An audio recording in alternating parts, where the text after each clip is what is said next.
Eu ainda conversava ontem com a doutora Hilda, o caso foi julgado lá no Paraná. Eu, à noite, eu não tinha visto o acórdão, eu não tinha me detido. Às vezes a gente leu a ementa e acaba não lendo o corpo do acórdão. Daí ontem eu vi na internet e verifiquei o corpo do acórdão. O caso em que se discutia a atuação de um oncologista, médico especialista em câncer. Eu até disse à doutora Hilda que, na minha experiência, ela também tem essa vasta experiência de casuística relacionada à responsabilidade civil médica. O oncologista dificilmente é demandado.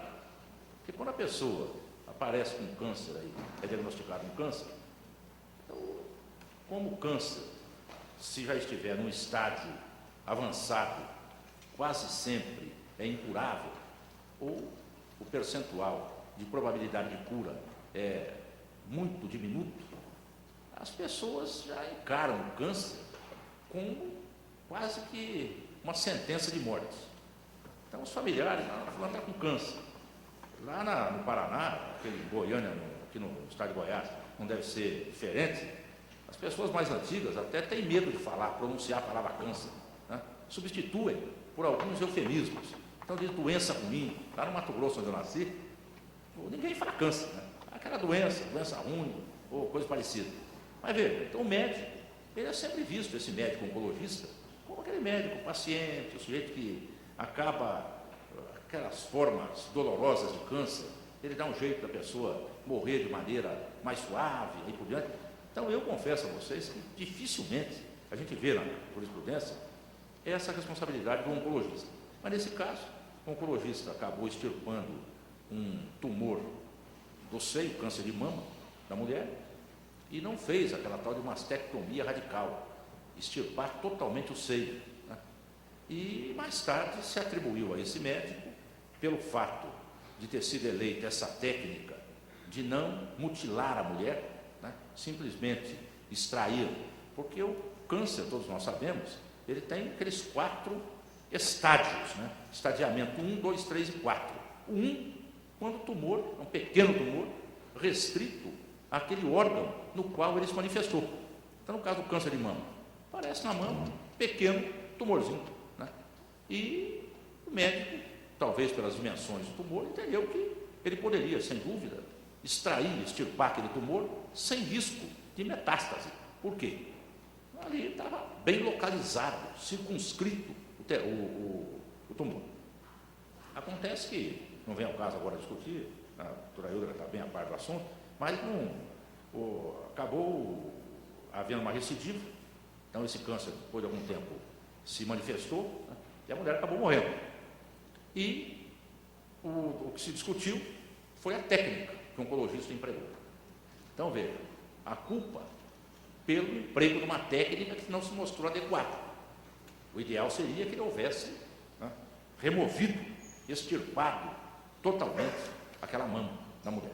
E o juiz deu lá, entendeu que era a perda de uma chance, que ele acarretou àquela senhora a perda de uma chance séria, ou de cura, ou de uma sobrevivência mais prolongada. A doutora Hilda me disse que a senhora já viveu mais uns 5 anos, um pouco mais, e deu R$120 mil de danos morais aos familiares da mulher. Então, e o tribunal confirmou a decisão. É uma situação, só veja que coisa complicada. Primeiro, hoje, todo mundo sabe que é uma técnica avançada de cirurgia de câncer, essa de não fazer extirpação total. Quando há condições favoráveis, o médico, para evitar a mutilação, ele, é claro, remove todos os tecidos, às vezes até com uma área de segurança ao redor daquele tumor, mas mantém pelo menos a estrutura, né? Muito bem. E essa questão de definir qual seria a técnica apropriada, uma questão eminentemente científica, ligada à medicina. Vocês vejam a situação, a doutora Hilda, com uma série de bons motivos, ela entende que a decisão foi errônea. Agora, só de ver, na realidade, isso, voltamos ao ponto de partida. O juiz, ao tratar da responsabilidade subjetiva, não só o juiz, o julgador, de modo geral, no tribunal, e não só no tribunal estadual, vai lá para o STJ, matéria infraconstitucional, O senhor diz, não, mas isso aí esbarra na vedação da súmula 7. Isso aí implica análise de prova. Essa súmula 7 representa um filtro muito bom lá no STJ, mas vez por outra, o STJ dá a interpretação que bem entende a súmula 7 e acaba verificando também questões de prova.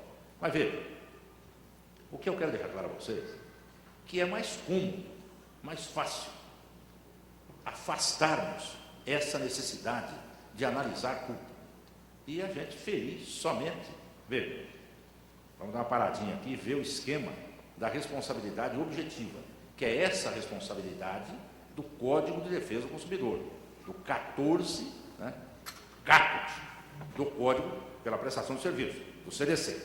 A situação é a seguinte: atividade, qualquer atividade, e dano, e ligando a atividade ao dano, o nexo causal. Ninguém falou em culpa, não se fala em culpa, basta que haja a mera atividade e essa atividade ocasione o dano. Hoje, no mundo inteiro, o que se tem é uma tendência à prevalência da responsabilidade objetiva. Essa que, diante de qualquer dano, já existe, se impõe essa obrigação de indenizar. Proliferam esses seguros obrigatórios, fundos os mais diversos, e nas circunstâncias as mais diferentes. Eu não vou encher a cabeça dos senhores com exemplos, mas são sempre lembrados.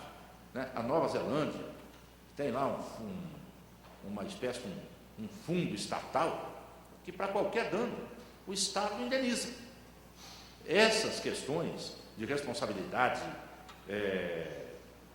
calcada na teoria do risco integral, por exemplo, atos terroristas, o Estado responde por atos de terrorismo sem qualquer perquisição de absolutamente nada. Adveio de um ato terrorista o dano ao ser humano, na Espanha, por exemplo, Inglaterra, França, não se pergunta, o Estado, ele indeniza a pessoa. Veja, em França, há essa indenização do dano causado por ato ilícito, o crime ilícito absoluto. Se o réu é pobre, não tem como reparar o dano causado pelo seu delito, pelo seu crime, existe um birô ligado ao governo francês, uma comissão de indenização de vítimas de ilícito, que arbitra um valor e o Estado paga aquela indenização. Veja, aqui um exemplozinho meio chinfrim que nós temos aqui no Brasil, mas que também se presta para os senhores terem uma ideia disso, é essa história do seguro obrigatório, do DPVAT. Basta que alguém se envolva num acidente aí e sofra algum ferimento, morte ou incapacidade permanente, total ou parcial, que há, agora reduziram aí para, no caso de morte, por exemplo, R$13.500, mas vamos lembrar do sistema antigo, dos 40 salários e 8, fica mais fácil a gente figurar. Então, morreu no acidente de trânsito, não pergunta nada. Foi acidente de trânsito? Foi. 40 salários mínimos. Não importa se tem apólice de seguro, se não tem, esse fundo, que é exatamente esse consórcio hoje do DPVAT, paga esse valor. Então, a tendência no mundo é essa de tornar cada vez mais objetiva a aferição da responsabilidade, descartar-se a culpa. Então, isso para o juiz é tranquilo, porque o juiz vê o preenchimento. Daí temos que ver as excludentes. O que o Código fala, o CDC, em relação às excludentes, no caso do serviço? Se o serviço não teve defeito, foi bem prestado, ou se houve culpa, ou da própria vítima, ou de terceiro.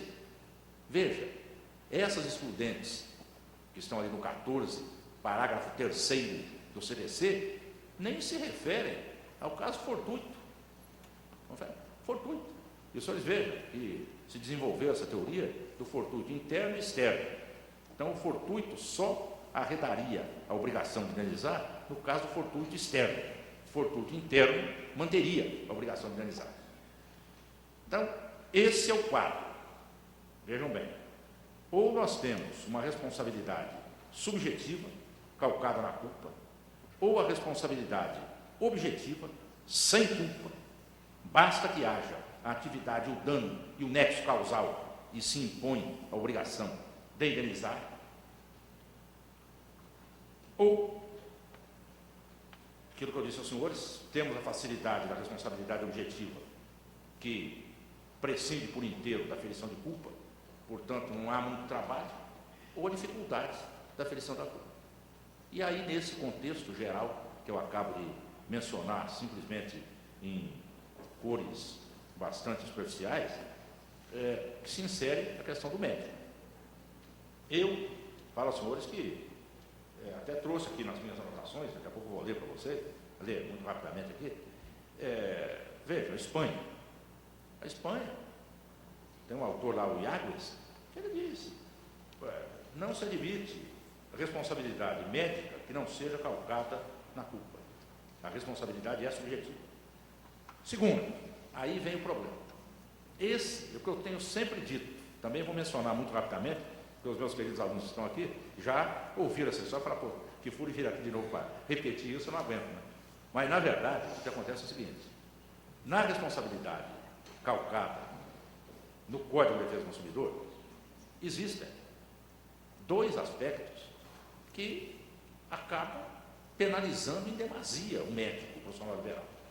O primeiro é que, para fazer com que incida a responsabilidade objetiva à atividade médica, os senhores têm que fazer tábula rasa, riscar, extirpar do Código o 14, parágrafo 4º, que diz taxativamente: a responsabilidade do profissional liberal será aferida mediante exame da culpa.